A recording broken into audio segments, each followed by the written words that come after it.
Hey there everybody, and welcome back to the Son of the Morning Comics channel. We're going to review Marvel 1 today. Now, with a lot of the Marvel releases lately, there can be a little bit confusing. So, there's Marvel's X, which is written by Alex Ross and Jim Krueger, and art by Well B. Fantastic series so far. I know that there's the Marvel Snapshots series that is also involved with Alex Ross on the covers. There's one of them there. We'll be reviewing that shortly. But this one here, now we'll start by talking about the cover. Of course, the cover is done by Alex Ross in his absolutely expert form, and we got the torch there, and just a very cool cover. So let's open it up and see what we find on the inside.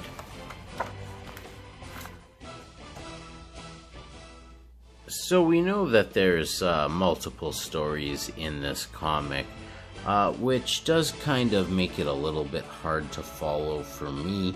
The story here starts out with a monologue.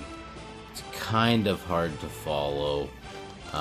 We know that this is having something to do with Spider-Man, but quite honestly, I found myself very confused by the opening here.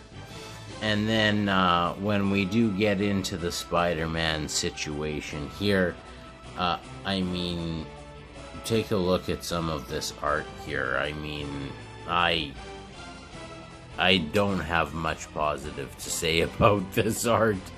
I find it very cluttered and very hard to understand. I mean, sure, I can spot the Sandman, sure I can spot the Green Goblin, sure I can spot Electro, but it's just such an abstract art that I just find it very hard to follow any of this stuff. And it only gets worse when you start flipping the pages here. I mean, I don't really have much to say about the story here because I found it very hard to follow. Believe it or not, this is a battle between Spider-Man and Rhino. It doesn't look like Spider-Man, it doesn't look like Rhino. I understand how being abstract can be cool in some points, but for some reason it just doesn't work in this story at all. And then, from as far as I can tell, there's this conflict between Mary Jane and Spider-Man. I'll read some of this to you here. Spidey says, "Are you nuts? My webbing is my ultimate tool. When I go out there, I put it all on the line." Mary Jane responds, "I know you do." Spidey says, "And my web's gotta be without limit. That's what intimidates crooks and assures people how I protect and talk to the city." She responds, "Your webbing is not highbrow graffiti. Ration it, bring the bills down." So it's a very strange story here. And I mean, just look at this depiction of Spider-Man. It's just very strange. I just don't know what to think about this story. I've been a big fan of everything with that Marvel's title on it to this point, and unfortunately I find myself disappointed with this first story in this book here. You know, Spider-Man realizes that saving everything is his responsibility. He wants to do the work and he wants to show Mary Jane, but he has to save the world, save the people, and they have to go back. This gets even more confusing and cluttered here. I mean, what is actually going on here? Yes, your spidey sense is tingling, but what is actually happening here. I have a very difficult time following this. I didn't really derive anything from this story, and I just was looking at disjointed illustrations of Spider-Man, and yeah, I just don't even really know what to say about this. I don't think this is going to be the longest review in the world, but here's Spidey getting into it again with the Rhino. We just know that they're really fighting. There's not really anything spectacular from a dialogue perspective that is, intriguing to get you into this story. It's just, Spider-Man diving into water to fight the Rhino. And it's just this constant battle of Spider-Man trying to prevent, and I quote, supervillainy. But as far as I can tell, nothing much really happens here. And for me, I think that it's just, it's a shame. And the depictions of the illustrated Mary Jane and Peter Parker and Spider-Man and Rhino, they're all just a little on the ridiculous side for me. And then we flip over to the next page here, and this would be the second story in this book. And it is an Avengers story. It's titled The Boy and the Brute. This one written by Kurt Busiek. And basically what's happening in this story, it would appear, is that Bruce Banner is starting to lose his grip on things.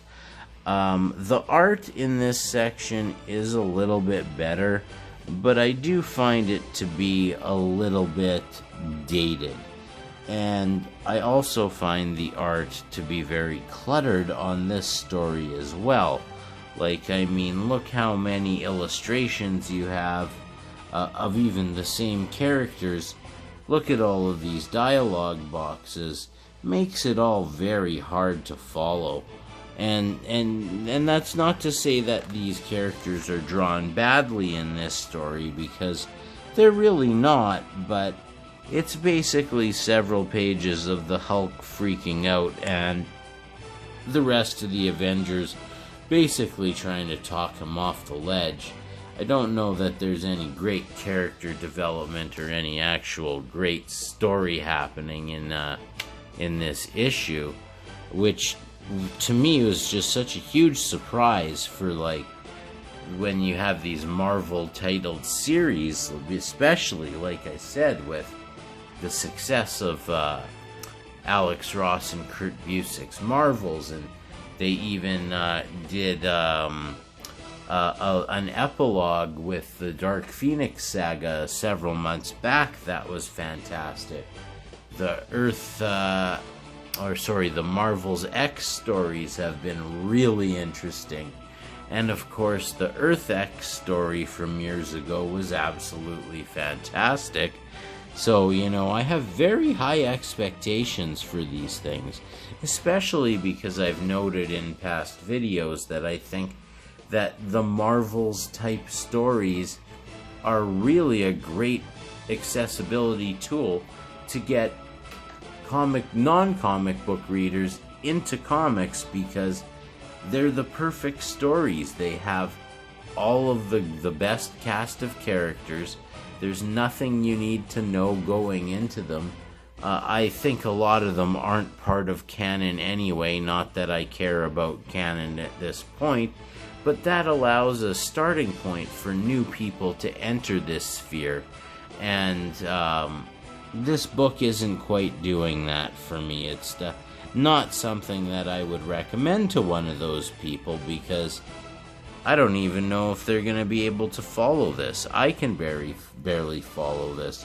There's way too much going on every page here. And obviously we get to the point here where I guess the Hulk is turning some Avengers into Hulk versions. It's very, very convoluted, and I don't know how well this book was thought through here. And you see all of the different Hulk types, which the Hulk is referring to as the Hulk Vengers. That's the one thing I thought was kind of cute. And then, of course, here you have the Hulk doing the opposite of the Avengers thing, telling the Hulk Vengers to disassemble. Just very strange. I mean, we're seeing Cap get his ass kicked by the Hulk. Nobody can really stand up to the Hulk, it would seem, at this point in time. More fighting. And, it just gets more and more confusing as you go through it. Hulk says up here, "I'll go back with you back to the desert wherever you want. That's what you came for, right?" And so it's almost like the Hulk knows what he's doing is wrong, but can't control himself, and it's just strange. And the Hulk calms down. He's got a headache, and then they just, "Let's walk it off, Hulk." And he turns back into Banner, and it's very strange. And then we get back to this at the beginning, which I guess we are now revealed that the person narrating at the beginning was in fact Doctor Strange, possibly in his astral form, which does shine a little bit of light on that. But I mean, way too far along in the story to be revealing that sort of information. And I guess is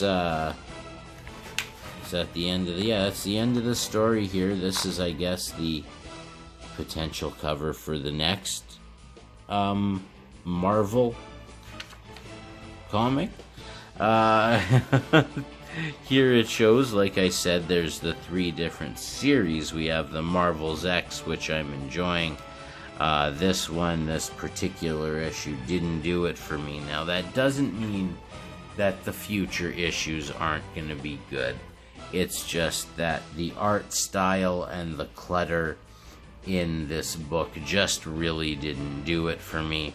Very much looking forward to reading Marvel Snapshot Submariner. Have that beside me. That's sort of the next task I'm gonna pick up. But like I said, of course we have more ads, because why not?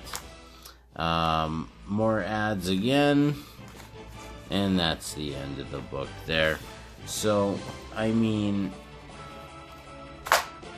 cover art on here is fantastic. It's Alex Ross. Why wouldn't it be? That's what he does. That's his specialty. But I have to say, out of all of these type of stories, this is one that I wouldn't recommend, and I wouldn't recommend to non-comic book readers, because they're just not going to know what's going on. If I don't know what's going on, then how's a normie going to know what's going on? At any rate, love the cover.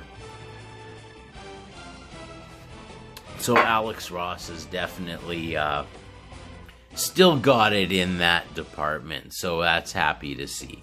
Now, I will probably pick up the next issue in hopes that things get better, especially if Alex Ross is doing the cover, because I collect Alex Ross covers.